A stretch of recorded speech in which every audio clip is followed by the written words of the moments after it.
Welcome to the Metal Prognosis. My name is Lee, and on today's video of Pedal to the Metal, we are going to be looking at the MRX Badass 78 Distortion. Now, if anyone follows my other videos, I have had a look at this before, but I did it in my Gear Talk video where we're trying to make my Fender hot rod heavy. So I actually haven't taken this through the test of chucking it straight in the studio, seeing how its characteristic sound directly, just as is and isolated. That's what we're doing now. It's going to be fun. So dialing in this is going to be a little bit different than last time because I've got a point of reference working on the other video with it. So it's going to be interesting. And I'll probably steal a bit of the other video that I did, and we'll do like a side-by-side comparison before my final thoughts. So just like all my videos I do with these, I'll put a little camera to it, so we'll dial in a tone together, see what type of distortion we get from it, and see what I'm inspired to actually compose and record. Then I'll put that to a full mix with a bass and drums, share it with you, and then we'll have a chat about it afterwards. And then you can leave in the comments all the things that you feel like I missed, because there's always something I miss. So yes, the MXR 78 Distortion, or the red pedal, as they like to call it. Let's get stuck into it and see how it sounds.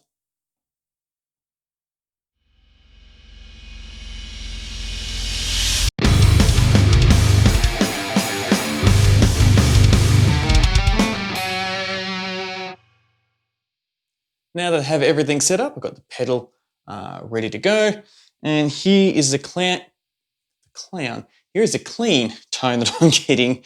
It could be a clown. I don't know what clowns really sound like when it comes to guitars, but this is my clean tone.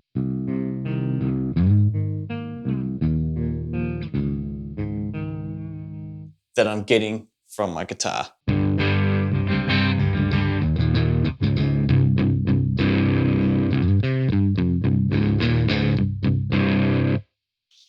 Now's the fun part. Let's get this pedal happening.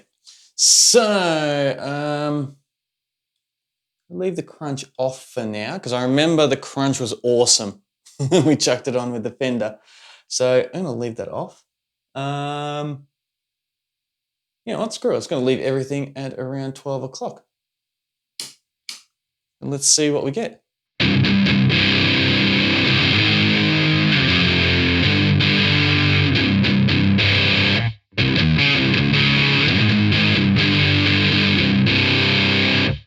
Add the crunch.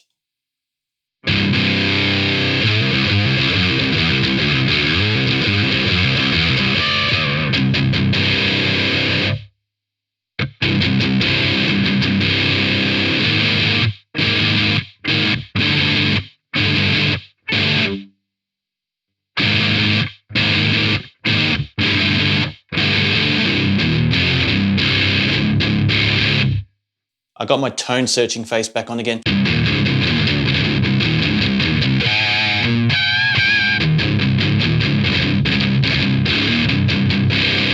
Inspector Morse used to smoke a cigarette while he was thinking. This is my tone chasing face when I'm trying to get my tone.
Now, can you hear that just in that register from about, I don't know what it is, 3 o'clock to all the way to max? Just got a nice Nice, weird, I don't know how to describe it. Let me hear it again. Hopefully I'll come up with a good description. So if I just go.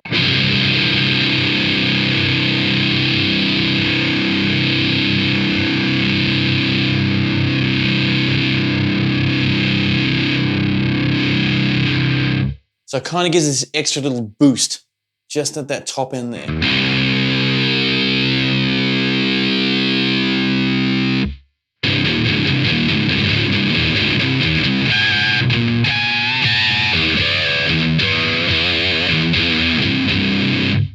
Which I like in pedals when they do that. When you can just push that little bit more and they wire it so you get a big push from it. Now the tone knob's very interesting running through direct because it's, I don't think sensitive is the right word, but it's got a big effect whenever you move it.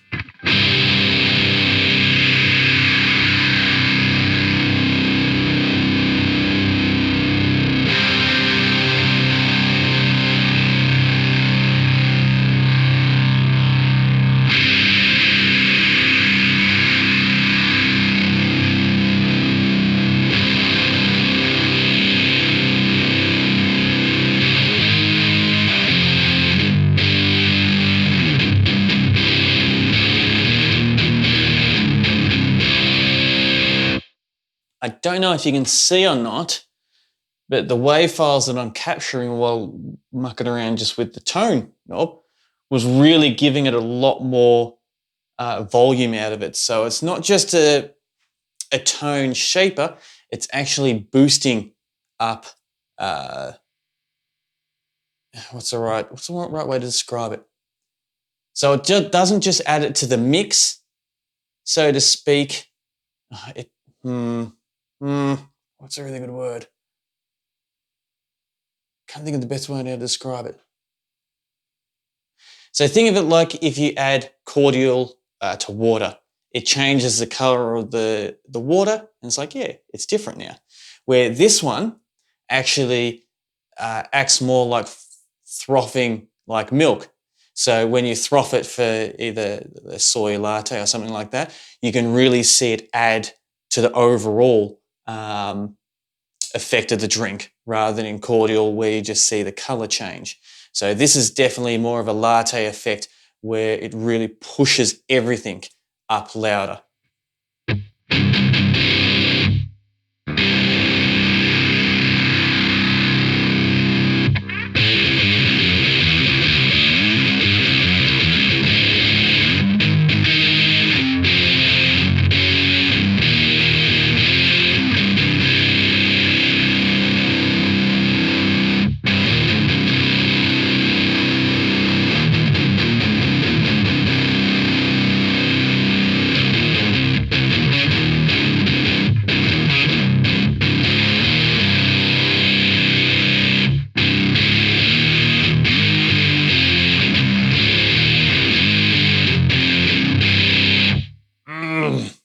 I don't know which one I like better.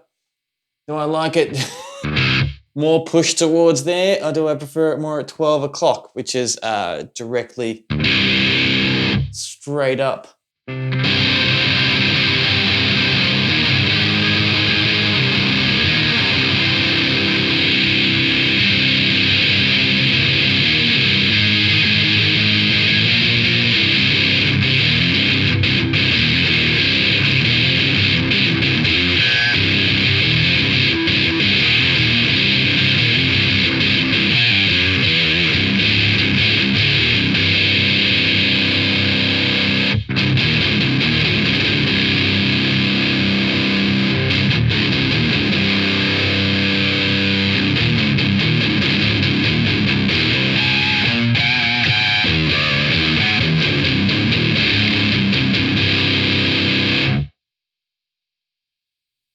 The dilemma.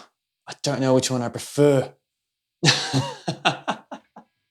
Ah, damn it.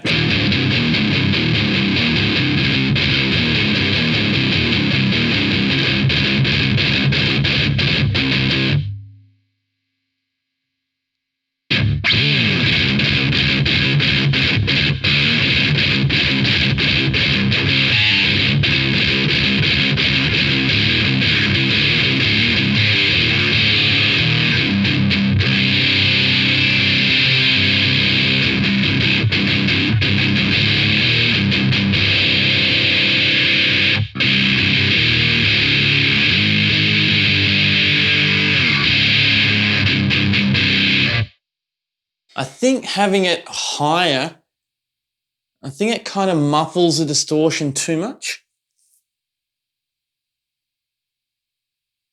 Because as much as it takes away that low end that I definitely want to take out, because I want to curve that low end away to give it more mids and highs so the guitar can sit in nicely in the mix. But it just takes too much away from the distortion, as in the clarity of the sound. This is not a good position to be in. But I'm keen. I'm going to try something else right now, though. In saying that, because it takes a lot out, as in when I put the tone up, it does take out the lower dynamics and the frequencies, which is good for guitar. But I wonder if it muffles as much of the distortion if I was using my 7-string. So I'm going to grab my 7-string and let's plug it in and try. Fast forward mode. Okay, 7-string.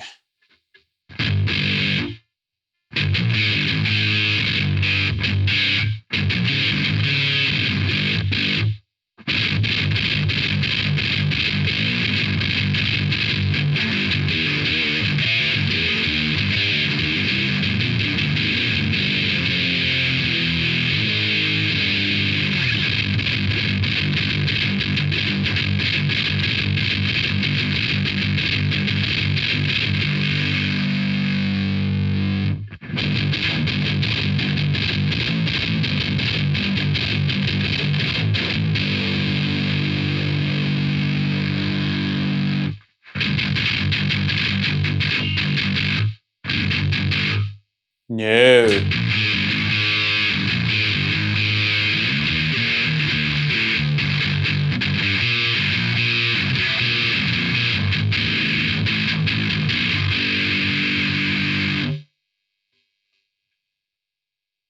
So maxing it doesn't help.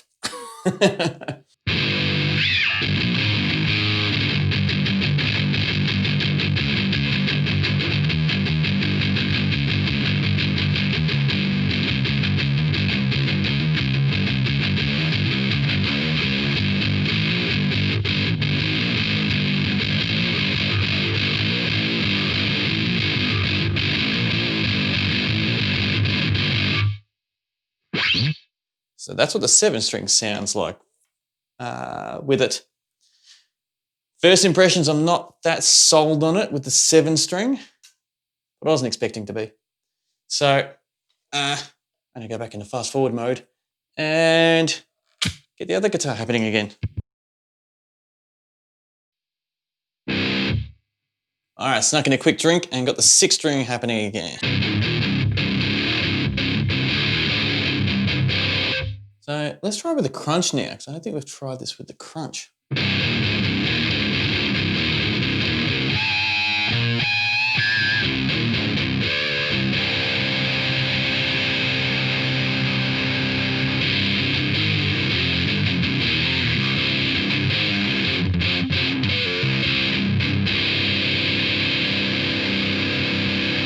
I just really feel like every time I push that too much beyond 12 o'clock, the tone knob, it just muffles the distortion.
So I'm thinking that's the best we're going to get out of this pedal without going too crazy and adding other stuff to the chain. So let's chuck this to a mix now and add some drums and bass to it, and let's see how it holds up in a full band situation.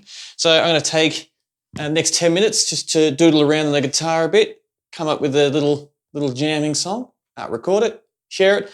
Then we'll go to some final thoughts, and we'll just have a quick discussion about how we feel about the whole thing. So I'll see you all on the other side.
Now time for my final thoughts on the MXR red pedal. Now I call it the red pedal, but its full name is MXR Custom Badass 78 Distortion. That's way too long. So what I read on the forums and all that when I very first was researching this was a lot of people called it the red pedal, MXR red pedal. And that's what I'm kind of adopting too, because it's easier and just makes more sense. So my thoughts on it. Got a few thoughts on it. Firstly, turning it on straight away. I didn't mind the dirt that it gave me straight away. The dirt sound, that was cool. The distortion knob, I liked that you could actually push it a little bit more in the higher radius of the knob, which is really cool. So if you were running through this through like a not as powerful amp or speaker, at least it's good where you can give it that extra boost if it needs it, which is good. I think it's absolutely no secret that my biggest distraction was the tone knob. The tone knob was just not playing nicely to my liking. It was just, I don't think fragile is the right word, but just its characteristics and how it molded the sound, I just didn't like. It definitely changed the sound immensely. But I really felt like it would have been better if I had the capabilities to do low, middle, high, or either low, mids, and high, or more of an EQ spectrum to work from rather than just the one tone knob. Because, yeah, it just didn't, I can't put my finger exactly on my main issue with it, but it just was not playing nice. Which also brings me on to my 7-string. When I added my 7-string onto it in G tuning, this pedal, and nothing against this pedal for not handling the 7-string, because it's definitely not marketed towards lower baritone type of tunings. I was just curious to see how it would sound, especially putting the tone up, and it was just muffled and mud, and you couldn't really define many notes, and it wasn't a clear distortion, as in clear defining distortion of what I like. So it failed the test that no one asked for. So it's fine. Not worth losing sleep over. But when I did go back to the 6-string, which is a C tuning on my Jackson, it definitely fitted there a lot more. And I know this tunes up really well with the Fender Hot Rod, according to a lot of people on the forums. And I have a funny feeling they play in standard tuning as well. So that would obviously assist its stronger points. And it's more of its, as in the MRX's comfort zone. That's fine. That's no problem at all. So now going into the actual jam. I enjoyed jamming with it. It felt nice to actually play with the distortion. It felt just a little bit muffled, but wasn't too bad at all. Definitely didn't distract me too much from playing. Mixing it in, it blended in really well with the drum and guitars. That was pretty stress-free and a smooth procedure when it came to mixing that down quickly. Now, once again, I could have absolutely EQ'd a hell of a lot more going into the chain before it and after it, but that's not what these videos are about. They're more about capturing the raw sound and seeing what we can do with them.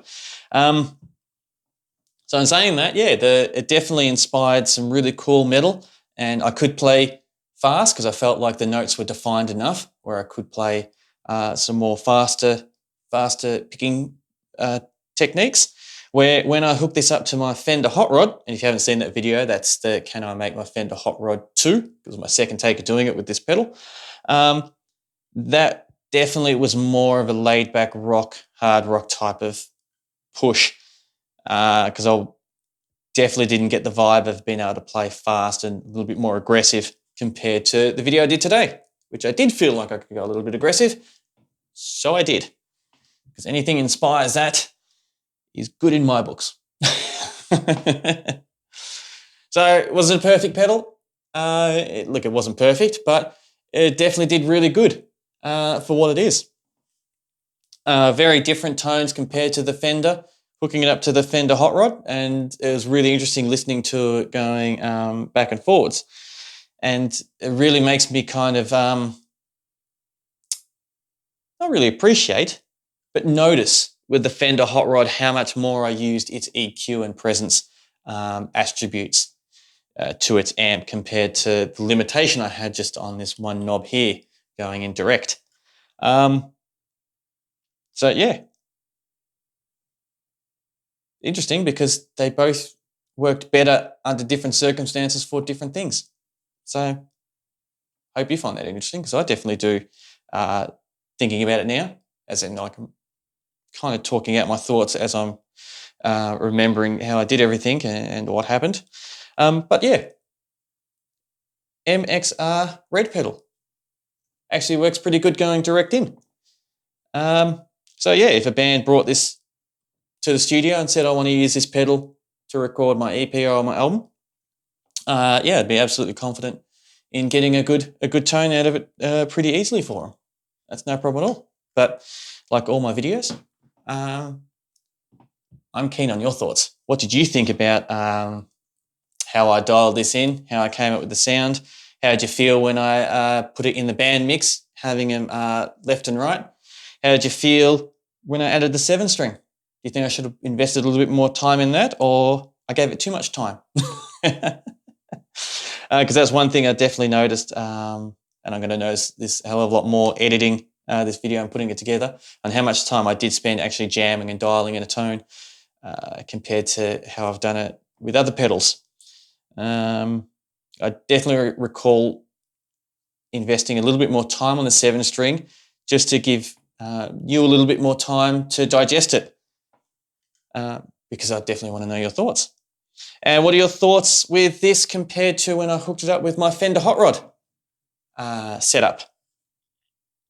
When I mic'd up the cab with my 2-mic technique. I want to hear it all. So please leave some comments so we can keep this conversation going. And now I'll do my usual sign off, which is whether this video is in the foreground or the background, I definitely appreciate your company. If you could please let your friends know, not just about this video, but my whole series, whether it be the pedal to the metal or my gear talk or any of my other stuff I do, definitely helps this channel grow. And if there's anything else specifically you'd like me to try and do, definitely request it. I love hearing your thoughts and what you would like to see with these videos as well. So in saying that, please leave a like, share it with your friends, and until next time, stay safe.